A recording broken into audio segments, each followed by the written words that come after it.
हाँ जी, बहुत बहुत धन्यवाद। देखिए, एक बहुत अच्छी इम्पोर्टेंट बात आप विपुल जी वापिस याद कर लेना, ध्यान से रहेगा। आत्मा की पर्याय या अन्य किसी भी द्रव्य की पर्याय, लेकिन ब्रह्म तत्व में आप आत्मा मान रहे हो, तो समान द्रव्य भी तो अनंत है। अनंत अनंत आत्माएं हैं, उन सबको भी हम आत्मा द्रव्य के रूप में मान करके अद्वैत की एक जाति हो गई, तो आपको द्वैतापत्ति का दोष नहीं आएगा। समझ रहे हैं? थोड़ी कोशिश करिए आप। तो द्वैतापत्ति मतलब उनके हिसाब से दोष है कि आप द्वैत मत बोलिए साहब, दो शब्द मत बोलिए। तो चलो भाई साहब, अगर एक सरीखी एक जैसी आत्माएं द्रव्य स्वरूप से अनंत हैं, तो आपको अद्वैत की जातिगत अद्वैत अद्वैत जिसको हम कहते हैं व्यक्तिगत अद्वैत या जातिगत अद्वैत, पहले इन दो को स्पष्ट करिए। आपको ये ख्याल आना चाहिए। मैं थोड़ा कल का फिर रिपीट कर रहा हूँ ना, डिस्टरबेंस के कारण। हाँ जी, आज भी डिस्टरबेंस तो बता ही रहा है। ये अद्वैत जो है, यहाँ पर आपने ये देखा, तो एक प्रकार ये है कि व्यक्तिगत,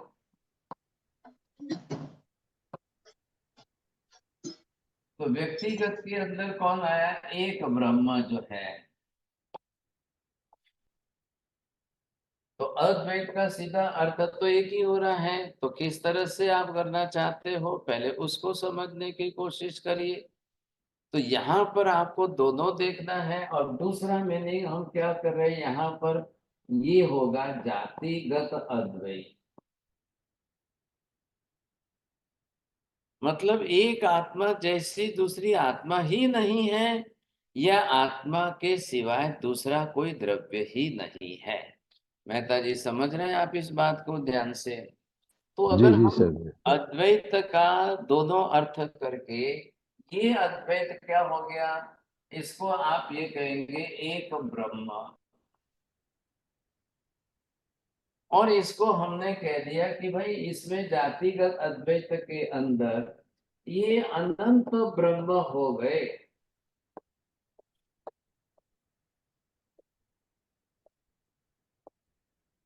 क्यों अनंत ब्रह्म हमने कह दिए साहब? समानता के कारण। समानता किसकी? अभी ध्यान रखिए विपुल जी, मैं पर्याय शब्द का उपयोग नहीं कर रहा हूं। क्यों? वो क्यों नहीं कर रहा हूं? पर्याय कैसे बनेगी? कर्म संयोग से। बिना कर्म संयोग के संसार में किसी भी जीव की पर्याय बन ही नहीं सकती है। बोलिए, पहले ये नियम बोलिए। बिना कर्म के संसार में किसी भी जीव की पर्याय बन ही नहीं सकती है। अच्छा, अब संसारी पर्याय या सिद्ध पर्याय दोनों में कर्म ही है। कारणीभूत निमित्त कर्म ही है। एक बन रही है कर्म संयोग से, दूसरी बन रही है कर्म वियोग से। आगे बात ध्यान में, राहुल जी बोलिए। एक बन रही है कर्म के संयोग से, एक पर्याय बन रही है कर्म के वियोग से। संसारियत है ना? अब ये आपने देखा, यही आत्मा है जिसको ब्रह्म नाम से दिया गया है। तो एक पर्याय जो है ये बन गई आपके सिद्ध पर्याय। सिद्ध पर्याय कब बनी? आत्मा के साथ पर द्रव्य कर्म का वियोग हुआ, तब सिद्ध पर्याय बनी। और दूसरी जो पर्याय बनी है वो है संसारी पर्याय। अब वो संसारी पर्याय किसको कहते हैं हम? वो क्या है? ये कर्म संयोग वाली है।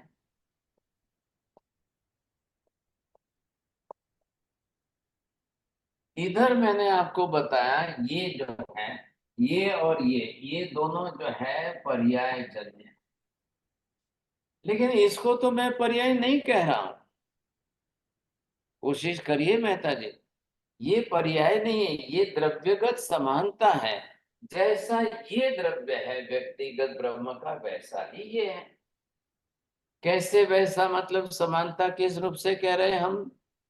बोलिए माता जी, बोलेंगे? जैसे संसार के अंदर अनंत जीव हैं, तो वो ना बोल दो, पहले जल्दी ना बोल दो ना, मत खींचो। द्रव्यगत समानता है। हाँ बोलिए, द्रव्यगत समानता का मतलब क्या बोलना है? सभी आत्मा एक ही, इसका द्रव्य स्वरूप एक ही है। एक ही मत बोलिए आप, ऐसी एक गलती सही मत का करो। एक सही का एक सही का है। हाँ, कैसे उसको कैसे बोलेंगे आप?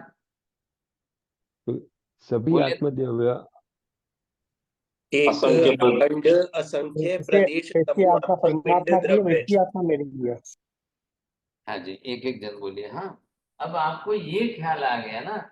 अब ये बात पर्याय की थी, ये मैंने निकाल दी, चलिए सर। अब यहाँ पर ये जो एक ब्रह्म है, इसकी बात करिए। ये एक ब्रह्म जो व्यक्तिगत लिया जाए, वो भी ऐसा ही है। उसके भी असंख्य प्रदेश समूहात्मक जो है, ये उसके भी प्रदेश समूहात्मक हो गए। और ये जो हम अनंत ले रहे हैं ना, अनंत ब्रह्म, अब इसको देखिए साहब, तो वो भी बिल्कुल सेम वैसे ही है। अब किसी में कोई रत्ती भर फर्क ही नहीं आ रहा है साहब।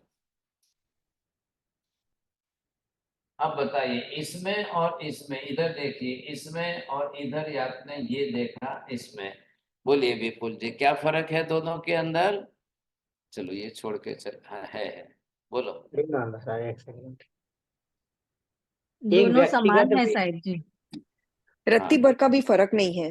बिल्कुल सही बात, अच्छा बोला। अब ये बोलो, ये बोलो, यहाँ पर बात चल रही है, किसकी बात चल रही है? द्रव्य की बात चल रही है। तो द्रव्य स्वरूप में ये बोलो कि ये बोलो, कोई फर्क नहीं है। ये किसके जैसा है? एक ब्रह्म जो आप बोलते हो, एकमेव अद्वितीय ब्रह्म, तो ये एक ब्रह्म हो गया। और इधर बोलो अनंत ब्रह्म, बोल दो अनंत आत्मा है, बिल्कुल सेम सिमिलर, जैसा ये है वैसा ही है। अब मेहता जी एक मत बोलना, एक बोलेंगे तो संख्या अनंत की उड़ जाएगी साहब। अब यहाँ पर आपको बोलना है कि दोनों में क्या फर्क है। तो इसलिए इसको जातिगत अद्वैत कहने से, हाँ, जातिगत अद्वैत कहने से अनंत एक तरीके एक जैसा है। तो मेरा कहने का प्रश्न समझिए, अद्वैत का मतलब जैसी आत्मा है वैसा दूसरा कोई द्रव्य है ही नहीं। ये बोलना है कि आत्मा ही है, उसी को अद्वैत कहना है, या एक जैसी दूसरी आत्माएं भी नहीं है उसको अद्वैत कहना है, तो वो भी नहीं हो सकता। तो आप तो ये तो बोल रहे हो कि जीवो ब्रह्मैव ना परः, जीव जो है वो ब्रह्म ही है, वो अलग नहीं है। आगे आगे के सूत्रों में चलिए। और जीव जो है ब्रह्म का अंश है, ऐसा उन्होंने कहा है। तो यहां मैंने आपको क्या बताया, इधर देखिए थोड़ा ध्यान से। अब ये रचना ऐसी है, इसको ध्यान से समझिए आप। इसका एक भी अंश, प्रदेश जिसको कहते हैं, उनकी भाषा में शब्द अंश है। महावीर की भाषा में ये क्या हो गया? ये इसको नाम दिया है एक प्रदेश। अब वही इसका भी प्रदेश समान रूप से है, और दोनों को एक ही नियम लागू हो रहा है। ब्रह्म का एक भी प्रदेश कभी विभाजित होकर के खंडित होता ही नहीं है। इसलिए एक ब्रह्म का अंश भी जीव नहीं हो सकता है। थोड़ा ध्यान दीजिए। और इधर जितने अनंत जीव हैं, अनंत आत्माएं हैं, वो भी उसी ब्रह्म की सेम क्वालिटी के हैं। किसी का भी एक भी प्रदेश खंडित होकर विभाजित होकर अलग नहीं होगा, विच इज एब्सोल्युटली अनडिवाइडेबल। तो मतलब मैं क्या कह रहा हूं, सब बातों में एक सरीकी एक जैसी समानता है।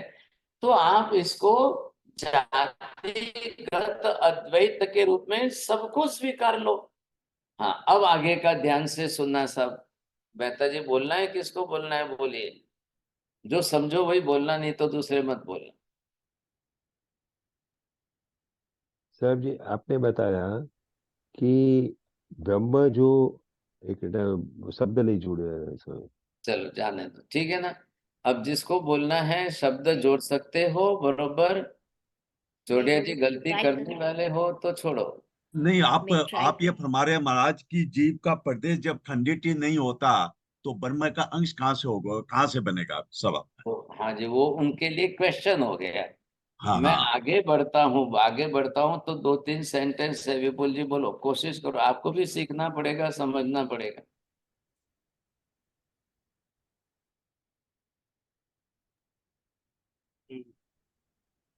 जल्दी करो, नहीं तो टाइम जाएगा। नहीं नहीं, महाराज साहब नहीं बोल पाऊँ। चलिए, नहीं है तो पहले ही क्यों हाथ ऐसा कर दो ना, फिर मैं इंतजार करता रहता हूँ। बोलिए, हाँ चलिए अजय। महाराज साहब, आपने बताया था कि जब एक भी प्रदेश खंडित होकर विभाजित नहीं होता है तो फिर कैसे ब्रह्म का एक अंश जीव, एक प्रदेश से अंश जीव निकलेगा? नहीं बनेगा, बरोबर है। अब आपको क्या देखना है, आगे बढ़िए। जब अद्वैत, अद्वैत का मतलब समझ लेना, अद्वैत का मतलब आत्मा अतिरिक्त अन्य द्रव्य नहीं है, तो भी बात अनंत आत्माओं को स्वीकार करने में भी वही अर्थ सेट होता है।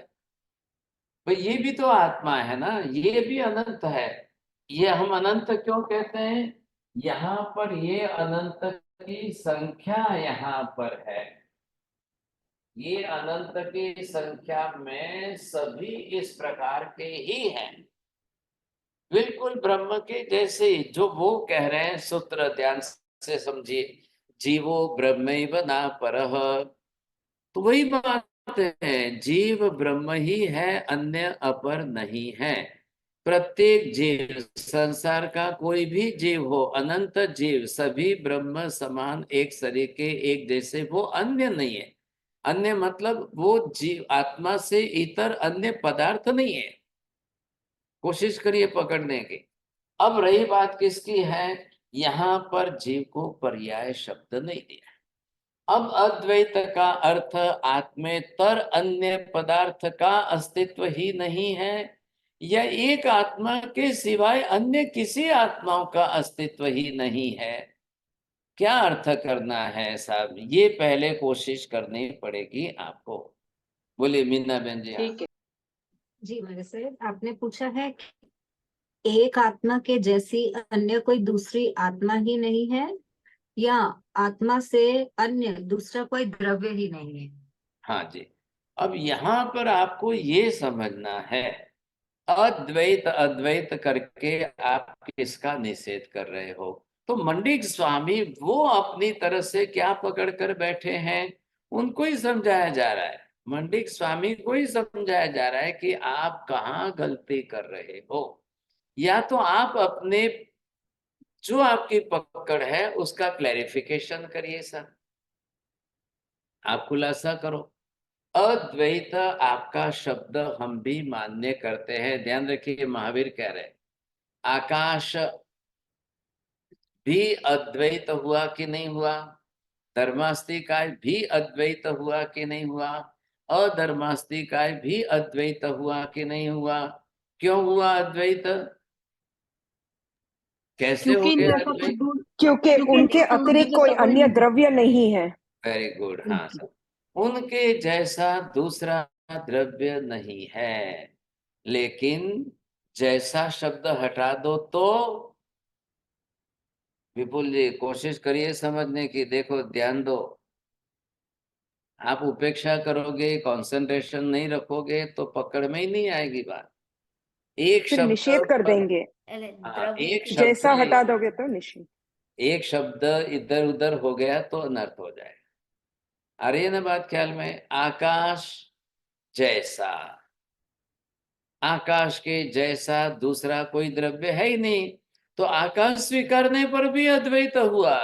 आपका अद्वैत पने का सिद्धांत तो बचा रहा, सुरक्षित रहा कि नहीं रहा? क्या हो गया चौड़िया जी, क्यों नहीं बात बैठ रही है? नहीं नहीं, मैं बैठ रही है तो आकाश जैसा दूसरा द्रव्य नहीं है तो अद्वैत तो रह ही गया। आकाश एक ही द्रव्य है, यहाँ तो आकाश के नहीं आत्मा है, और आत्मा एक जैसे अनंत है, लेकिन आकाश का तो दूसरा आकाश ही नहीं है।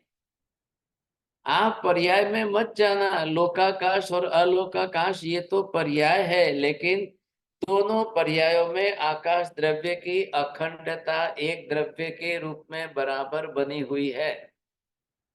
बोलिए विभा बहन जी, बोलिए जल्दी। अब मैं पूछूं, किसको पूछूं भाई साहब? आकाश द्रव्य की अखंडता बराबर रूप से बनी हुई है। अरे भाई साहब, आपने क्या बोलना चाहिए था? लोकाकाश अलोकाकाश दोनों पर्याय होते हुए भी मूल आकाश द्रव्य की एक सरीखी समान अखंडता दोनों में बनी हुई है। हो गई बात बरोबर ध्यान में? वैसे धर्मास्ती काय का बोलिए, वैसे ही अधर्मास्ती काय का बोलिए, दोनों के अंदर नियत तो एक ही लगने वाला है। माता जी दो वाक्य का ध्यान रखना, तीसरा नहीं।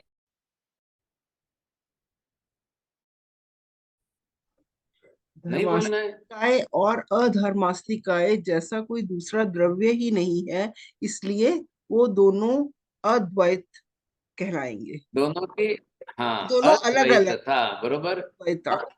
जी हाँ, बस। अब अद्वैत पना स्वीकार करने के लिए आकाश, धर्मास्तिकाय, अधर्मास्तिकाय तीन द्रव्य हो गए, तो भी आपका अद्वैत पना बरोबर शब्द बैठ जाता है।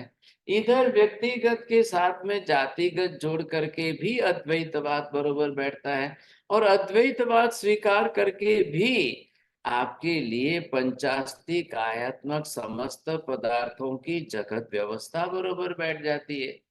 ध्यान देना थोड़ा, 2 मिनट और। अब मैं आगे बोल रहा हूं पुद्गलास्तिक आय द्रव्य। पुद्गलास्तिकाय द्रव्य के जैसा भी जगत में दूसरा अन्य कोई द्रव्य है ही नहीं। पुद्गल पुद्गल के रूप में पुद्गल ही एक द्रव्य है, वैसा दूसरा कोई नहीं है।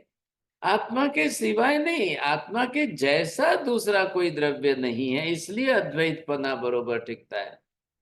कोशिश करिए मेहता जी, बोलो जल्दी जल्दी, घड़ी बहुत फास्ट जा रही है। आत्मा आत्मा के जैसा और कोई द्रव्य नहीं है, इसलिए अद्वैत हाँ बना टिका रहता है। वैसे पुद्गल के जैसा भी कोई अन्य द्रव्य नहीं है, इसलिए वहां पे भी अद्वैत बना रहेगा। हाँ, बरोबर। अब आई बात समझ में।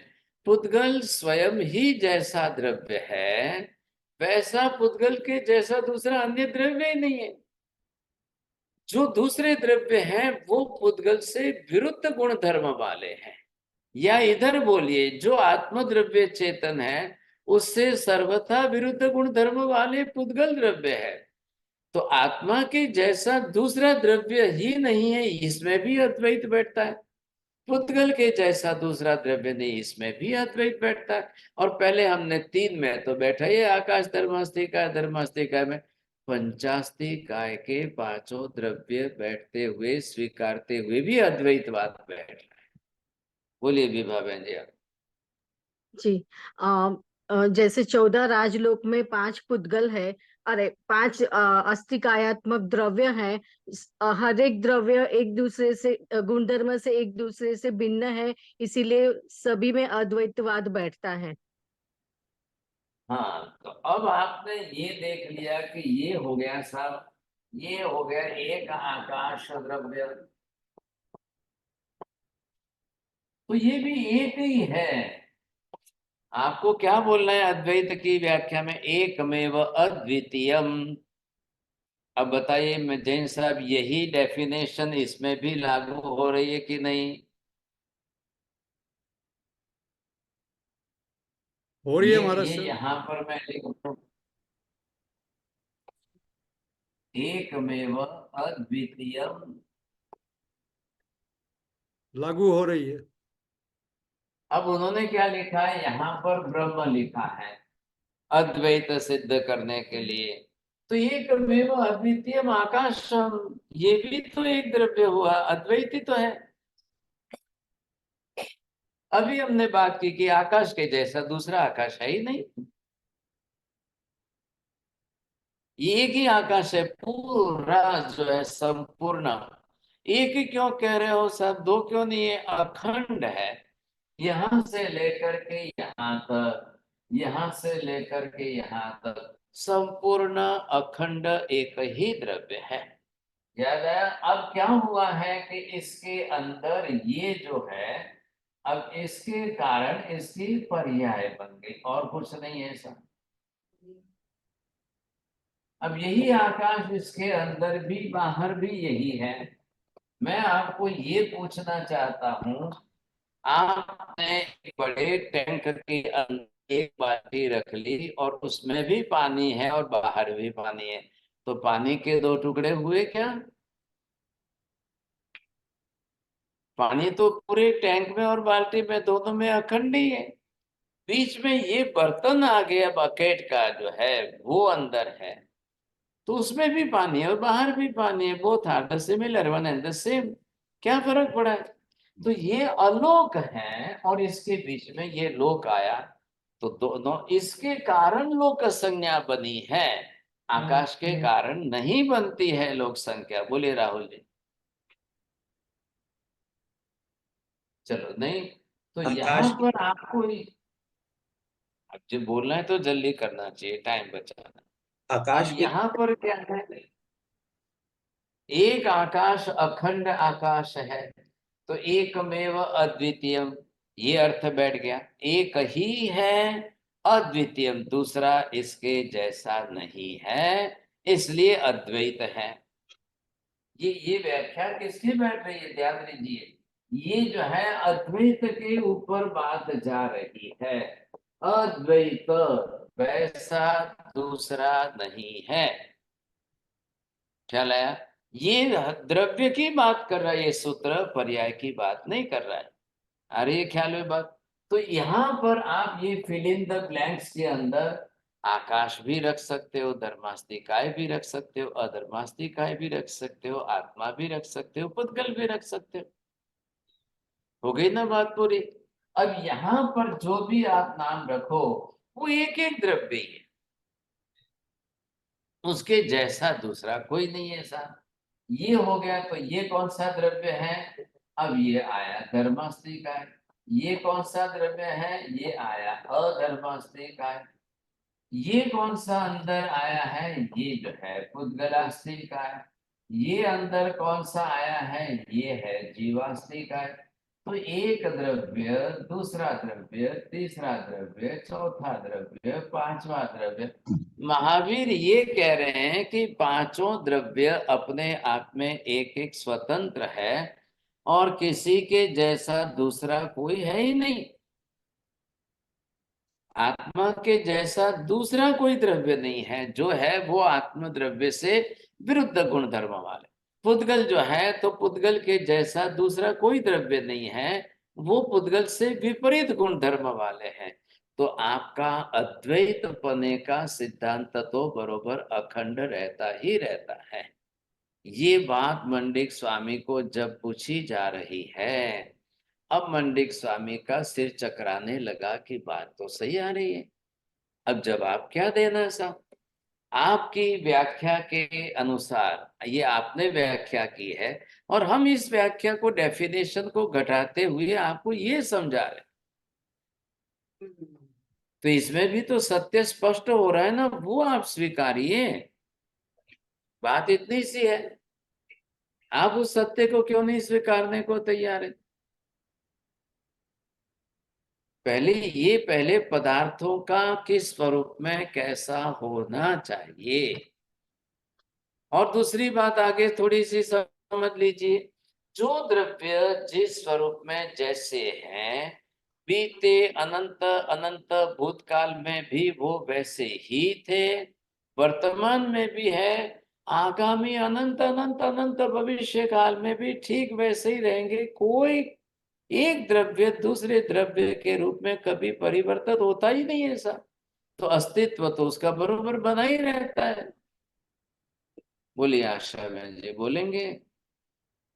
जी, आपने बताया कि जो पांचों द्रव्य है वो अनंत काल से ही ऐसा है, अनंत भूतकाल में भी ऐसे थे, अनंत भविष्य काल में भी ऐसे होंगे। कोई भी द्रव्य किसी के द्रव्य के साथ परिवर्तित होता ही नहीं है। हाँ बरोबर है ना। तो जो अद्वैतपना है वो आपका त्रिकाल नित्य शाश्वत रूप में टिक रहा है, परमानेंट रूप में टिक रहा है। आत्मा अनंत अनंत अनंत काल तक आत्मा आत्मा ही रहेगी, कोई फर्क नहीं पड़ेगा सब। पुद्गल अनंत अनंत अनंत काल तक पुद्गल पुद्गल ही रहेगा, कोई फर्क नहीं पड़ने वाला है। अद्वैतपना आपका बरोबर टिका कि नहीं टिका साहब? वैसे ही पांचों द्रव्यों के लिए बोल लीजिए साहब। बोलिए मनीषा बहन जी, अब तो सही बोलेंगे? पांचों द्रव्य के लिए कब एक दूसरे से ये बदल नहीं सकते, हमेशा इनका अस्तित्व बना रहेगा, इसलिए इनका अद्वैतपना हमेशा रहेगा। अब आपको क्या देखना है, ये जो अनंत अनंत द्रव्य है, अनंत कालीन द्रव्य है, ख्याल है कि नहीं। अब उसमें समानता होने पर संख्या किसकी बढ़घट होती है, तो ये जो संख्या आपने देखी है वो किसकी संख्या एक ही है, बदलती ही नहीं है। आकाश की संख्या बरोबर एक ही है, धर्मास्तिकाय की एक ही है। एक का मतलब क्या हुआ, एक ही द्रव्य है, पूरा द्रव्य एक है। साइज एंड वॉल्यूम कितना भी बड़ा हो उससे मतलब नहीं है। आकाश द्रव्य कितना बड़ा है, अनंत अनंत गुना बड़ा है, फिर भी एक ही द्रव्य है।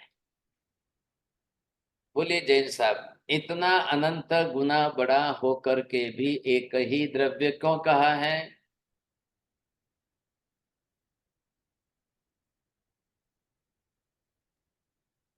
क्योंकि चलिए अखंड है। हाँ जी। अब ये जो है एक शब्द लिया है ना, यहां देखिए ये डेफिनेशन को खोलिए पहले। एकमेव, एक ही होना चाहिए, तो हाँ जी बिल्कुल आकाश एक ही है। देखो बड़ा होना छोटा होना उससे एकत्व पने का नाश नहीं होता है। बच्चा माता के गर्भ में है तब इतना छोटा है, जन्म लिया तो इतना बड़ा है, और 50-60 साल की साल में वो 6 फुट का हो गया तो इतना बड़ा है, लेकिन एक पना नहीं गया उसका। जब गर्भ में था तब भी एक ही कहलाता था, जन्म हुआ तब भी एक ही कहला रहा है, बड़ा हुआ तब भी एक ही कहला रहा है, 6 फुट का हुआ तब भी एक ही कहला रहा है। एक की संख्या आपकी गई नहीं है, और एक की संख्या के लिए आपको साइज माप मेजरमेंट से कोई फर्क नहीं पड़ता है, क्योंकि आप भी इस बात को स्वीकारते हो कि ऐसा ब्रह्म एक होते हुए भी पूरे लोक में व्याप्त है, सर्वव्यापी उसको बता रहे हो। आपने उन शब्दों का प्रयोग किया है विभु, ख्याल है कि नहीं? आपने विभु शब्द का प्रयोग क्यों किया? सर्वव्यापी, तो सर्वव्यापी सर्व किसके लिए जुड़ा है? सर्वव्यापी शब्द किसके आधार पर आपने जोड़ा है, पहले उसका अर्थ करिए। बोलिए मेहता जी जल्दी बोलो। सर्व का अर्थ आकाश के लिए किया हुआ है। हाँ बरोबर बोलो। सर्वव्यापी, जितना आकाश बड़ा है व्यापक है उतना ही आत्मा बड़ा है, तो जाकर के आपने उसको अद्वैत कहा है। तो दो द्रव्य हुए कि एक द्रव्य हुआ? यहाँ पर आधारभूत व्यापकता का आधार बना करके आकाश को पहले विस्तारित किया आपने, तो आत्मा और आकाश को एक द्रव्य कैसे मानेंगे? नहीं। तो वहां आप आत्मा और आकाश दो द्रव्य को मानते हुए भी अपना अद्वैतपना टिका रहे हो, तो यहाँ क्या तकलीफ है आपको? हम भी तो यही कहते हैं, हम भी ये कह रहे हैं, बात समझिए आप, कोशिश करिए पहले समानता कैसे ला रहे हैं। तो यहां पर क्या है कि एक आत्मा इतना सर्व आकाश व्यापी है कि नहीं। अब महावीर उसमें थोड़ा सा उनको और समझा रहे हैं, इधर देखिए आप ध्यान से। अब एक आत्मा द्रव्य सर्वव्यापी बन सकती है क्या? जी बन इधर सकती है। देखकर बोलना है। हाँ जी बन सकती है। अरे भगवान भला वो आपका क्या बोल रहे हो मेहता जी, इधर नहीं नहीं, देखिए। सर्वव्यापी यानी कैसे बन लोक में, सकेगी? आकाश में, नहीं आकाश में नहीं, नहीं, आलोक में नहीं जा आलोक में सकती। नहीं जाएगी ना, तो आलोक में ओनली नहीं। लोक में हाँ रहेगी व्यापी। हाँ, वेरी गुड वेरी गुड। अब आपको ध्यान देना है यहाँ पर, एक अखंड आकाश अनंत प्रदेशी है और आत्मा के प्रदेश असंख्य है। इसके कारण नहीं बोलना है कि आत्मा आलोक में नहीं जा सकती है, प्रदेश आत्मा के कम पड़ रहे हैं, ऐसा मत सोचना। लेकिन लोक की सीमा के बाहर आत्मा के प्रदेश फैल ही नहीं सकते हैं, इसलिए आत्मा जो है लोकव्यापी होने से सर्वव्यापी शब्द का प्रयोग नहीं कर सकता। अब लोकाकाश की पर्याय लेकर के आप सर्वव्यापी मतलब सर्व लोकाकाश व्यापी बोलेंगे तो बात बैठ जाएगी। तो फिर क्या होगा, अद्वैत होगा कि द्वैत होगा? इधर देखिए ध्यान से। अब आपको ये समझना है कि एक आत्मा सर्व असंख्य धर्मास्तिक असंख्य प्रदेश धर्मास्तिकाय के और लोकाकाश के असंख्य प्रदेश व्यापी बन जाए तो क्या दूसरे अनंत आत्माओं का, अनंत परमाणुओं का, सबका अस्तित्व नष्ट हो जाएगा? जी नहीं। हाँ, बरोबर कोशिश करिए समझने की। कोई फर्क नहीं पड़ेगा, किसी को फर्क नहीं पड़ेगा।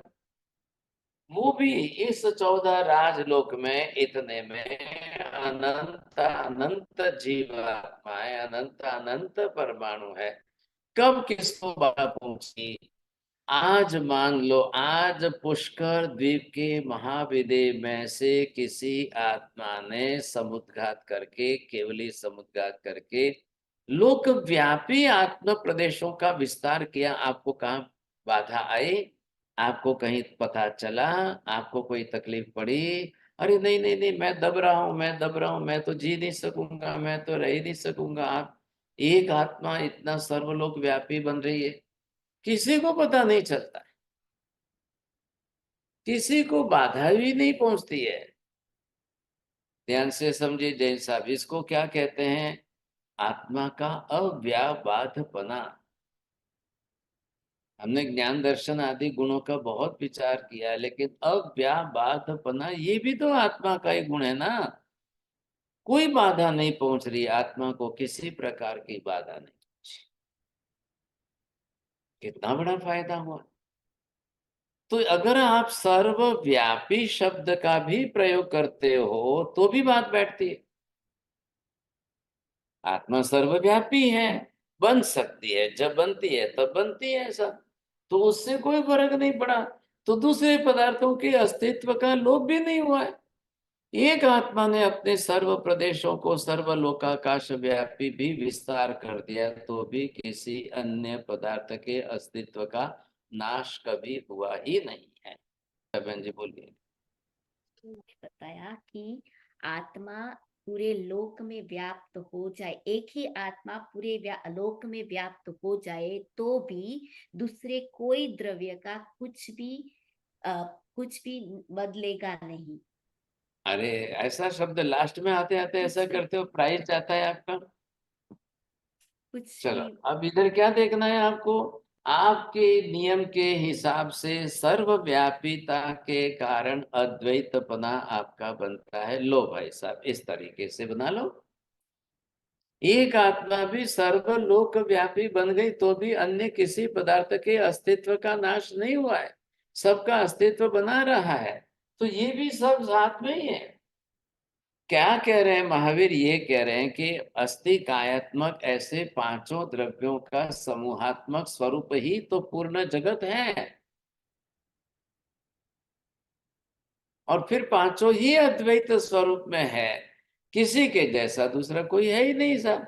और फिर भी पूरे जगत की व्यवस्था बैठ रही है, पूरे जगत का अस्तित्व सिद्ध हो रहा है, और फिर भी आपके अस्तित्व को कोई, अद्वैतवाद को कोई बाधा नहीं पहुंच।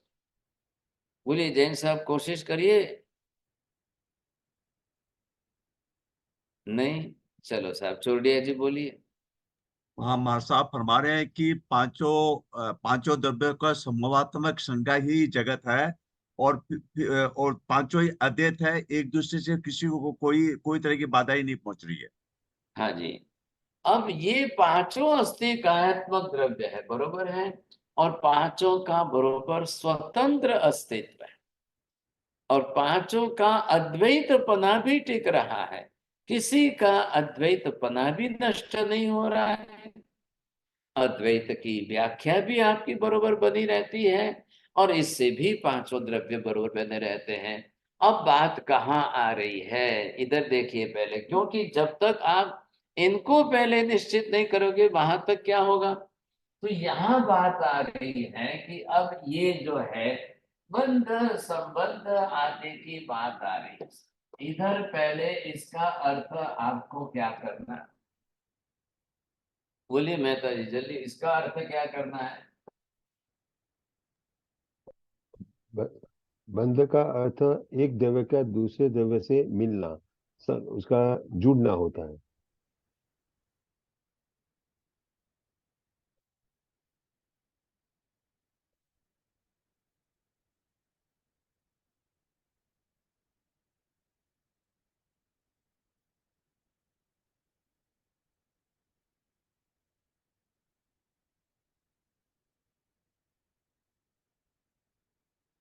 अब मुझे सबसे बड़ी बात यह है कि ये सब समझाने के लिए पूरी साइंस ऑफ जैन फिजिक्स, अब इसकी 1 साल तक की सीरीज चलानी पड़ेगी, इसके बिना नहीं समझेंगे। और ये चलाने जाऊंगा तो आप में से कितने बचेंगे कितने रहेंगे ये प्रश्न आ जाएगा, क्योंकि पूरा द्रव्यानुयोग का है। मेरे को रोज वो क्या कहते हैं, बिलौना करके मक्खन निकाल करके आपको खिलाना पड़ेगा। अब देखो, जब मौका आएगा कोई टाइम स्लॉट खाली होगा और जब उसमें से गिनती के सिलेक्टेड लोग रहेंगे तभी चालू करेंगे, नहीं तो नहीं। हाँ जी, बंध का मतलब क्या होता है, पहली बात यहाँ पर आ रही है। बंध क्या है, अब मैं इसमें और इसमें लिखूं, दो शब्द में फर्क क्या है।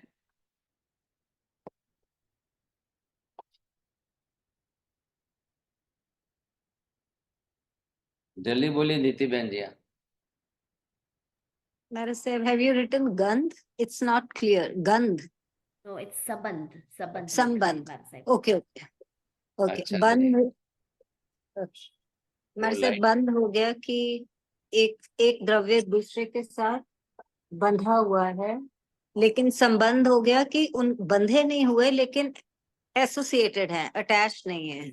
चलो चलो चलो ठीक है ठीक है। अब सॉरी। पहली बात तो ये आई, बताइए, इनको मंडिक स्वामी को काउंटर क्वेश्चन पूछा जा रहा है, एकमेव अद्वितीयम, एक ही ब्रह्मा अद्वितीय है, तो फिर एक का संबंध किसके साथ होगा। पहली बात आपको शब्द से क्या प्रूव करना है, बंध हो या संबंध हो, मिलना हो या जुड़ना हो, भूलना हो या, अभी ये सब मीनिंग अलग अलग करेंगे। इसका मतलब ये प्रूव हो जाएगा कि अद्वैत पना नहीं रहता है, कोई दूसरा द्रव्य है जिसके साथ बंध संबंध हो रहा है। आ रही है बात ध्यान में, कोई तो दूसरा द्रव्य है कि जिसके साथ एक का बंध संबंध हो रहा है। ये क्या है, this is only the quality of the कर्म। अब ये जो है ये इनकी क्वालिटी चल रही है, ऐसा बंद हो रहा है कि ऐसा बंद हो रहा है, ऐसा बंद हो रहा है कि ऐसा बंद हो रहा है, ये आपको समझाना है। लेकिन बंद या हो संबंध हो तो निश्चित हो गया कि दो के बीच में ही होगा, नहीं तो नहीं होगा। वो दो कौन है, दो है कि नहीं है, पहले आपको ये निश्चित करना है। स्त्री और पुरुष दो का संबंध होगा तो इस संतान की उत्पत्ति होगी। तो यहाँ पर आपको दोनों को साथ में जोड़ना है कि नहीं, तो ये आपके ख्याल में है कि नहीं विषय। यहाँ पर जो है, अगर आप बंध संबंध स्वीकारने को तैयार हो, अद्वैतपना कैसे देंगे, ख्याल आया आपको। तो जब एक द्रव्य के साथ आपने क्या कहा, सर्वव्यापी, विभु नाम किम सर्वव्यापित्वात् विभुत्वम, मतलब आकाश जितना व्यापक है उतना ही ब्रह्म आत्मा भी व्यापक हो जाए, तो जब आपको कहेंगे तो यहाँ पर संबंध हुआ या बंद हुआ या नहीं हुआ, या बेज रूप में आकाश रहा और फिर भी आत्मा के प्रदेश इतने फैल गए, तो भी आपका कोई, न तो आत्मा का आकाश के साथ बंध हुआ, न आकाश का आत्मा के साथ बंध संबंध हुआ, तो फिर आप सर्वव्यापी शब्द का प्रयोग क्यों करते? अरे ये बात मेहता जी समझ में आ रहा है कि नहीं? पहले विषय देखो, आपको समझना जरूरी। जी सर जी। आकाश। भाई दो बात आ गई, बंध संबंध। बंध आएगा तो दो के बीच में ही होगा। अब दो हो या ज्यादा हो, मिनिमम तो दो के सिवाय तो संभव नहीं है ऐसा। अब जब मिनिमम दो चाहिए उसके साथ में बंध संबंध के लिए, तो फिर वो दो कहाँ से लाएंगे? आपने तो अद्वैत कर दिया, इसलिए आपने बंध संबंध निकाल दिया, टाल दिया, समझे? आपके हिसाब से अद्वैत होने के कारण बंध संबंध बैठता ही नहीं है, इसलिए आपने अपना निश्चय बता दिया। आत्मा न तो बंधती है न छूटती है, न किसी कर्म से बंधती है न छूटती है, ये आपने बता दिया। थोड़ा पहले विषय को, मंडिक स्वामी के शंका के विषय को भी ध्यान में रखना। चल है पदार्थ विज्ञान का ही विषय है, लेकिन अब बंध संबंध होगा कैसे? अगर आप अद्वैत अपना ही बीच में लेकर के बैठो, अब उसमें बंध संबंध होता है या नहीं? अब महावीर ये कह रहे हैं बंध संबंध होने के बावजूद भी अद्वैतपना नष्ट नहीं होता है, अद्वैतपना आपका बना रहता है। ये हमको यहां ला करके सिद्ध करना है। तो यहां पर पहले ये जो है बंध संबंध होना, क्या ये संभव है? क्या होगा कि नहीं होगा? और फिर हो जाए तो भी क्या ब्रह्म का अस्तित्व नष्ट हो जाएगा? नहीं होगा।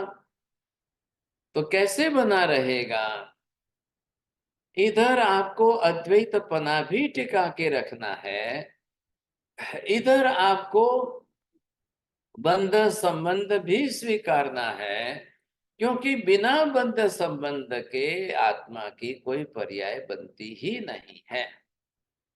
अब रही बात ये कि आत्मा का पर द्रव्य के साथ बंध संबंध होता है या नहीं, और बंध संबंध न भी हो तो भी अद्वैत है, और बंध संबंध हो तो भी अद्वैत है।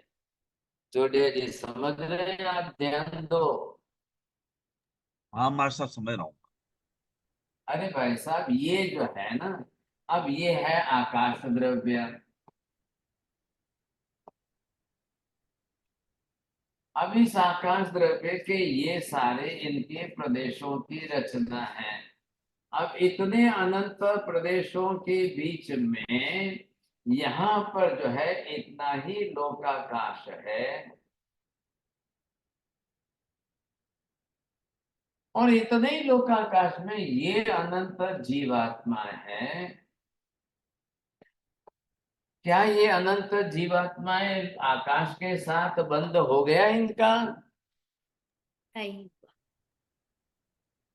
नहीं महाराज। कुछ भी नहीं हुआ है। रहना है, आधारभूत द्रव्य आकाश है, इसलिए आत्माएं अनंत होते हुए रहती है, तो अस्तित्व गया ही नहीं साहब। तो आपका अद्वैत कहाँ कहाँ नष्ट हुआ है?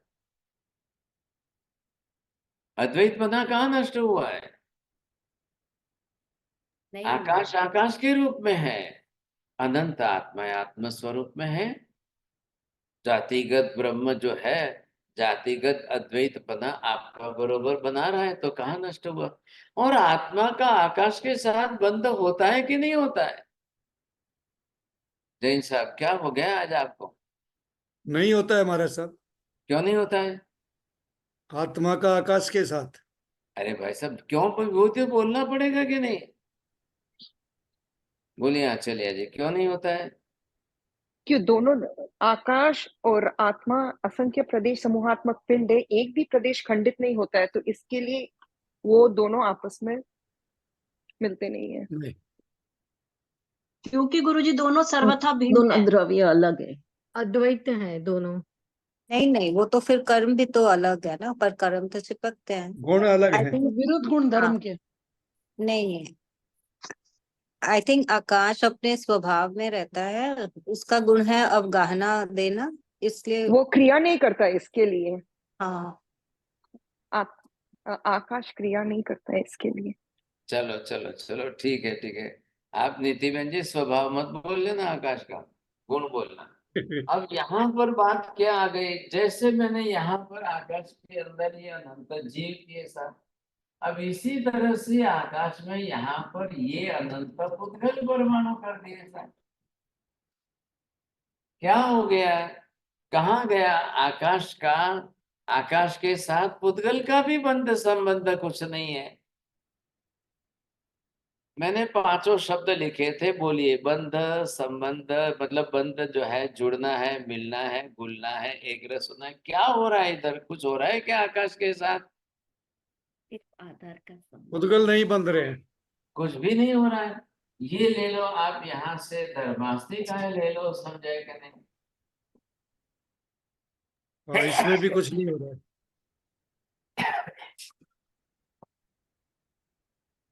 हाँ जी, ये हमने धर्मास्ती का द्रव्य लिया है यहाँ पर। ये आ गए अनंत आत्माएं, आ गई यहाँ पर। ये आ गए, इसके अंदर अनंत पुद्गल परमाणु आ गए। क्या हुआ, किसका अस्तित्व नष्ट हुआ, किसका अद्वैत पना गया? किसी का कुछ नुकसान नहीं हुआ है। इधर देखना है आपको, ये ले लिया हमने आपको अधर्मास्ती काय द्रव्य ले लो भाई साहब। अब यहाँ पर भी आपको देखना है क्या फर्क पड़ रहा है इसके अंदर। जैसे ये भी आधारभूत द्रव्य था, आकाश भी आधारभूत द्रव्य था, धर्मास्ती काय भी आधारभूत द्रव्य था, ये भी है। तो क्या फर्क पड़ा?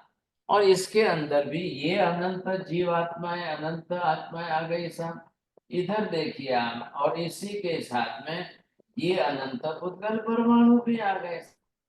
दोनों का अस्तित्व भी बन रहा है, और किसी का किसी के साथ बंध संबंध कुछ नहीं हुआ है। देख लो, यहाँ पर रहते सब हैं, साथ में रहते सब हैं। कहाँ किसके साथ बंध संबंध क्या हुआ है? आप जो है नीति बहन जी, आप आपके घर में रहते हो, आप घर में रहते हो, घर बन गए कि घर से स्वतंत्र अलग आपका अस्तित्व है कि नहीं है?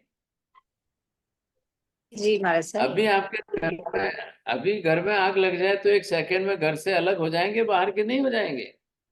वही बात यहाँ समझने की कोशिश करना आप। क्या करूं भाई साहब, घड़ी तो रुकती नहीं है, फास्ट जा रही है। अब ये बंध संबंध, जुड़ना मिलना घुलना, एक रस, ये सब सिखाने के लिए पूरी फिजिक्स की जैन साइंस आपको सिखानी। अब क्या करूं, मैं भी क्या कर सकता हूँ, सोचिए साहब, समय नहीं रुकता है। बोलिए, है प्रश्न? अब क्या प्रश्न करेंगे आप? प्रश्न ही कहाँ खड़ा होगा।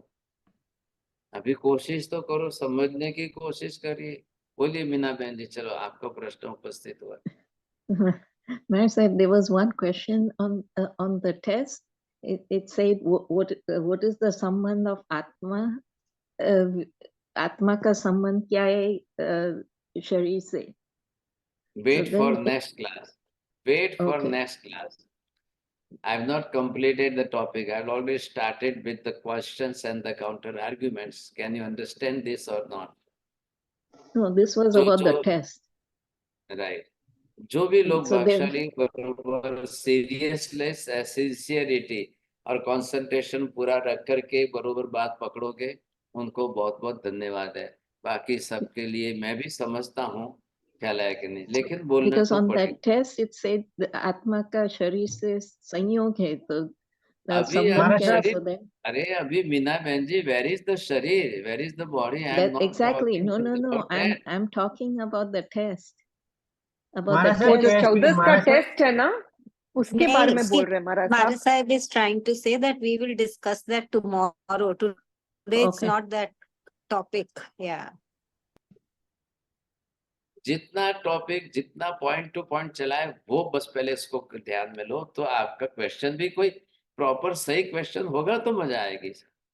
हमारा चलो साहब आप हमारा साहब गणधरवाद का हमने जो एग्जाम लिया था उसके अंदर एक प्रश्न डाला हुआ था, आत्मा के साथ शरीर का कौन सा संबंध है, जिसमें हमने विकल्प में रखा था तादात्म्य संबंध, एक क्षेत्र का अवगाह संबंध, सहयोग संबंध और वियोग संबंध, जिसमें अरे हमारा आंसर था सहयोग संबंध।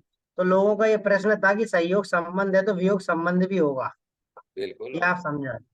बहुत अच्छी बात है, बहुत अच्छा है। तो हमारा साहब इसमें सहयोग संबंधी रहेगा या वियोग संबंधी भी कहलाएगा? हाँ तो संयोग होगा, उसी का तो वियोग होता है ना।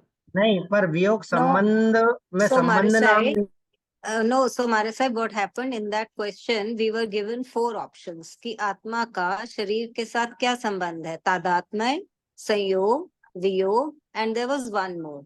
So if the right answer is Avinabha. संयोग, Avinabha. नहीं, it was not Avinabha. It was something else. I think so, but there was. अविनाभाव नहीं, is not- अभिनव ही था, अभिनव ही अच्छा, था।